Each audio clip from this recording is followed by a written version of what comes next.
માતા ડીલ કરતી ને પુત્ર લાંચ લેતો। સુરતમાં 70,000ના પગારદાર મહિલા પીએસઆઈ અને પુત્ર 8,000ની લાંચ લેતા ઝડપાયા।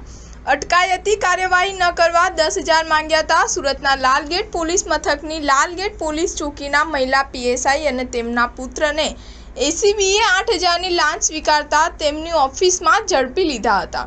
વેપારીને ત્યાં કામ કરતા ટેકનિશિયન વિરુદ્ધ લાલગેટ ચોકીમાં થયેલી અરજીમાં અટકાયતી કાર્યવાહી નહીં કરવાના બદલામાં 70,000ના પગારદાર મહિલા પીએસઆઈએ 10,000ની લાંચ માંગ્યા બાદ 8,000 લેવા તૈયાર થયા હતા।